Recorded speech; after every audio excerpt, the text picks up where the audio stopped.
Hey folks, and welcome back to the channel. If this is your first time here, I surely appreciate you stopping in. Guys, we are in summer food plot mode here. Hopefully ahead of some good rain here. It looks like multiple days of rain, so we got to get the job done. Before we start, guys, I always like to kind of bring you along on this to show you every year the progress and what we're looking at. So what we're doing, guys, is we are planting a blend that we are getting from Brad Harper at Harper Growing Solutions. We're getting a soil builder on this time of the year, this summer. So as you can see, the rye isn't as good as it's been in the past, and the reason for that is, now it's here, it's not as good as it was in the past, is because of the drought last year, and everything struggled. But we're going back at it again, and we're going to clean the slate, and we're just going to keep building soil until this darned old heavy clay soil here in Kentucky gives up. We're not giving up. So as you can see, guys, the rye, everything is still standing. We're still going to continue to do what we believe in, and that we recommend to a lot of our clients. Not everyone, because of your soil type, but this is what we've got. So to start this off, guys, we're looking at this good height. We try to let that rye get as tall as we possibly can before we start this right, without going into hard seed. And how you test that right, we are looking for the dough stage. And the dough stage is, I'll bring one of these up here to me. You want to catch this before it starts wilting, right? Some of it has already, and just timing, being on the road. But what you want to do is you want to take these guys, and we want to get these seed heads in our hand, and we want to push these out. And it's giving us a little moisture, not hard seed yet. It's giving us a little moisture, telling us that it's in the dough stage. I don't know if you can see that on my fingernail or not, but it's a little moisture. And what that is that tells us that plant, that rye, that cereal rye that we had planted last year, and I've got a little something I'm going to tell you here that we tried and it worked, but that dough stage, or that rye, is in the dough stage. What that does, guys, it's very brittle. You catch it before it goes to hard seed, because if you don't, and you do what we're going to do, you're going to overplant a bunch of new rye. So the builder that we have has some rye in it, but we don't want to put that plus this on it and put about 10 times too much. So what we're doing is we caught it at the dough stage. Before we go any further, I tried something this year, knowing that you can't do this everywhere in the country, but knowing that the plots kind of struggled last year. What I did is I elected to put about 100 pounds per acre on this and the other food plot here, one side of the ridge and the other, as kind of a test. I put about 100 pounds per acre because I had it left. I put about 100 pounds per acre of cereal rye in April. When I seeded everything, I interseeded or overseeded, if you will, kind of. Some folks, depending on where you're at in the country, could call that frost seeding. We don't have that, so we just call it overseeding or interseeding. We put the rye with the clover to see if I could get that rye to germinate quick, to try to give me something, right? So all the other plots that I didn't do that have very little rye, right? It's there, but it's very sparse, and I'll show you as we go. This one is one that I did, and you can see what we have. We have viable rye. So, but you can see in here, guys, is the rye on the other side. And I did a test with it as well in my shot plot, one of my shot plots, knowing I was just going to mold that out. I went heavy with the rye. That rye, where it's heavy and good, and in the most potent, I guess you could say, as it can possibly be, the best that it can possibly be. There's no weeds. There's very little competition. There's hardly any grass. There's no broadleafs. So that pathogen, if you will, or that that release that rye does, keeps other competition at bay. So lesson learned, right, is two things. One, we can plant rye in Kentucky here, central Kentucky, in April, and get it viable enough or get it tall enough to use to crimp and terminate to give us a good thatch layer when we're doing the regenerative ag or no-till approach and crimping. The other thing of that is that just shows us, right, that how important it is to have rye. At the end of the day in the fall, if all else fails, your goal is to try to get your rye established on your food plots in the fall, so you have a good stand, a great stand of rye going into summer. More rye, less weeds. More rye, more thatch, less weeds, right? So that's what we're accomplishing. You can see a lot of the crimson. You can see the vetch. Got a really good stand, a good catch of vetch, no pun intended. But like I said, guys, it's a work in progress, right? But this soil, I'm here to tell you, I'm actually starting to call it soil. You can see, right? And I never called it soil before. It was always dirt or a POA, you know, if you read between the lines. So great, healthy soil, but really, really tight. So we're working on it. We're building with the help of Brad Harper Growing Solutions, and Full Spectrum Products. We are really gaining ground. Brad came, he was here this week, met with me when I got off the road, took a soil sample of a test area we have. The soil looks great, it's just still tight. So on to planting, right? So what we're gonna do in our food plots, we are going to seed into this with this soil builder. So the soil builder that we're using, I believe is a 9 or 10 way blend, and it is, you know, full of soil building everything's, right? So we're looking at buckwheat, forage peas, oats, winter rye, sorghum, more hairy vetch. We are looking at sunflowers, more sorghum, and a lot of soil building products, right? Not as much food that we had in our other blends, but that's okay because we got a lot of good rye and you know, from last year, good rye and clovers that you know, that we've been building over the years, and I also interseeded clover on it this year. So we're going to seed into this with this broadcaster. Yes, we're using broadcast methods. No, I don't own a drill. Yes, you can do this without a $20,000 drill and a $40,000 tractor. Is that perfect? Is that great? Yes. Those of you that are watching this that have it, great, feel blessed, but the majority of folks don't. So, and I'm one of those, right? So what we do is we seed into this standing rye, the standing food plot from last year. We seed into it. Then what we do is we get all the seeding done. We go grab the crimper, put it behind the side-by-side, and we crimp all that down on top of what we just planted. So not only are we crimping, which we'll show you, but we're cultipacking as well. We just had a rain yesterday. The soil is not maybe as you know, soft as I would like it right now, but we're planting in between rains, guys. When you're doing this, one thing I've learned: try to plant between rains if you're broadcasting. You know, that's the perfect world. Sometimes you travel there and you got to beat a rain, and I understand that. But if you can, you know, with broadcasting methods, if you can get that seed or that soil to accept the seed a little bit when you're crimping or you're cultipacking, you had a lot better chance. So we're going to crimp. We're probably going to crimp twice on each one just to set the seed, and crimp, and then we're going to spray after that. Hopefully ahead of the rains, we are going to spray. We're going to look at the food plot, and if we've got just grasses and not a lot of broadleaf, then we're just going to use clethodim. So we save a bunch of our clover with that, right?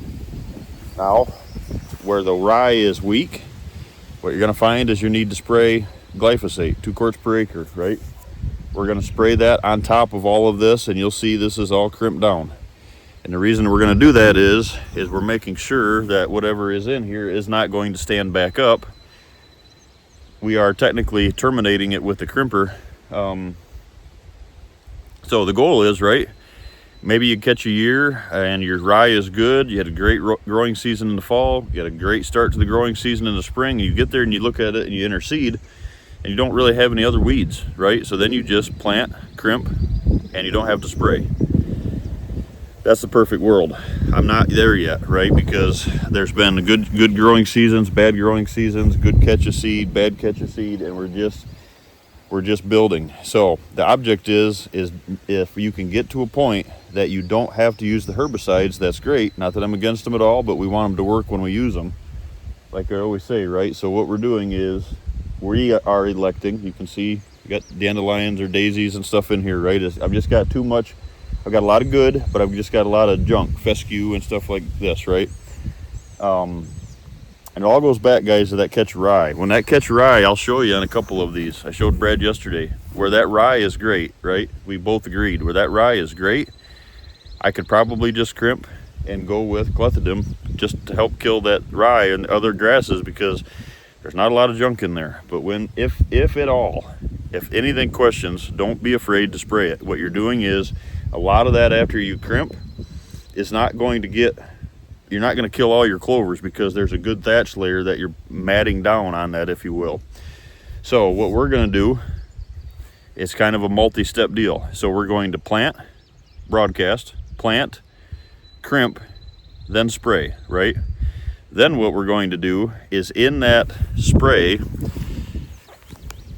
so let me do this. Let me break this apart. We're going to plant, crimp, spray our herbicide. Then what we're going to do before, we're not going to wait a week. We've tested this, right? We're not going to wait a week at all. I'm going to try to hustle either today or tomorrow. I'm going to come back out. I'm going to apply my liquid products from Full Spectrum from Brad Harper. We are going to put that on and flush the liquid lime, liquid fertilizers, and calciums, right, through this. So where I'm using about 45 gallons per acre of water. X amount of solution per acre, X amount of fertilizer, X amount of lime, whatever that recommendation that Brad had for us is. But at the end of the day, I'm flushing it with 45 gallons in that 45 gallon sprayer that you'll see I'll have on later, guys. I'm flushing that water or that product through the thatch, something we've learned. So what you don't want to do is don't plant, crimp, spray your herbicide, then wait like a week, then do your liquid, lime and fertilizers. And the reason for that is when this stuff dies, it becomes a sponge, right? It's dry, it sucks it up. It'll hold it until that stuff breaks down. That's what we tested it. Kind of made a mistake a few years ago, but that's great because that's kind of what we were doing, what we were testing. So now what we do is you don't want to put your herbicide on and then run back to the house and get your liquid products and put it on, because you are washing your herbicide off, right? So what we want to do is we actually want to, you can either crimp and put the product on before you put the herbicide, which I don't recommend because then your plants are wet, right? The best thing that I have found is to plant, crimp, spray your herbicide the first day. The second day, if you can catch it on like a long weekend, right? The second day, about noon or after in the evening, come out and spray your liquid products, your lime and fertilizer. So, Si will break this apart and kind of, so it's not so choppy for you guys when he's editing, but that's the process, right? Plant, crimp, spray maybe, but what we've been finding is spraying is what we've been doing. So we've been planting, crimping, spraying our herbicides, waiting at least 24 hours, then coming out and applying our liquid limes and fertilizers. Heavy on water with those products, flushing it through the thatch. So what's got us here today, right? So we'll show you as we go. Some are good, some are better, some are still in the building process, right? But you have to, guys. I'm just gonna reach right out, and I'm not pinning anybody on this. I'm not calling anybody out. But I'm just saying, if you buy into, if you elect to do a no-till regenerative ag system, especially if you're broadcasting, you have to put blinders on. You have to put earplugs in. You have to focus on the end goal. Don't believe the naysayers that it can't work. If you question it, talk to Brad Harper, Harper Growing Solutions. He will tell you what we've done here on complete darn near concrete, and it works. There's just some people that don't believe in the no-till system and or broadcasting, and they don't believe in it. They don't think it works. And I'm telling you guys, it works, and I'm bound and determined to figure this out to a perfection for the average Joe across the country that just doesn't happen to have that amount of money set aside, or any friends or anybody close to your farms that has a drill. It can be done, but you have to think it through. You have to believe in your system. You have to look at every farm that I do, or every ground that I touch and recommend. It might be a little bit different timing, seed, whatever the case is, but you're looking at multi blends in the summer, multi seed blends in the fall. You're believing in it. Maybe you got to use herbicide, maybe you don't. Now we're talking food plots right now. We're not talking shot plots, which we're going to talk about later. We're talking the methods of food plots and soil building. You're not mowing this, you're only crimping it. No, you can't mow it and do the same thing as a crimper. No, you can't use a cultipacker for a crimper. Yes, on a shot plot you're going to mow. No, on a food plot you're not going to mow, right? There's a reason to mow, but we're not there yet, right? We're not at that point. So just remember, seed, crimp, then spray maybe, then give it the next day, and then put your liquid products from Full Spectrum through Brad Harper on with a lot of water. So that's what we're doing. We're going to get on here. We're going to make this work. We're going to beat the rain. We're going to be positive, and we're going to see what we can come up with, and we're going to learn as we go, right? And I'm going to bring it all to you. So then we're going to, the next process is, I've got Milo to put in this year. I've got a bunch of screening that we're also getting from Brad, the big heavy duty HD screening. And we're going to be planting that, which we got to, use a little disc or seed soil interruption for that, because the big seed, we're burying that further than what we got to do here. We're going to be doing some test stuff on that too. That's where we're at. The last thing we're going to talk about here, guys, before I get going, if you do this multiple years, right? I'm on year 5 with this here on the home farm here in central Kentucky. If you do this, what you're going to find is you're going to build a thatch layer. The perfect year when it's dry, then we get rain, then it dries, we get rain. The perfect growing season, that thatch, that rye, and anything else you crimp down will break down because of the process of starting to rot and break down. So over the years we've had trouble with that, right? Because of the drought. What do? Brad Harper Growing Solutions, Full Spectrum now has the product called Meltdown. And what we're doing, guys, is we're putting the Meltdown not only on this big stocky HD screen that you see here, we're also putting the Meltdown on the food plots to help break down the thatch. Don't want to get rid of it all completely, but we're breaking it down. So we applied it last year, guys, and you can see, let me turn you around here, you can see a lot of my thatch broke down, right? It's not the heavy thatch that it was before. We got rid of a lot of it.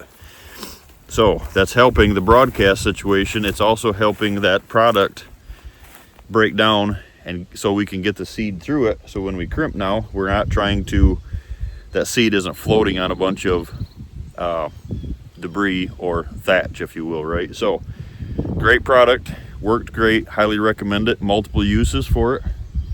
Reach out to Brad. That's what we're using.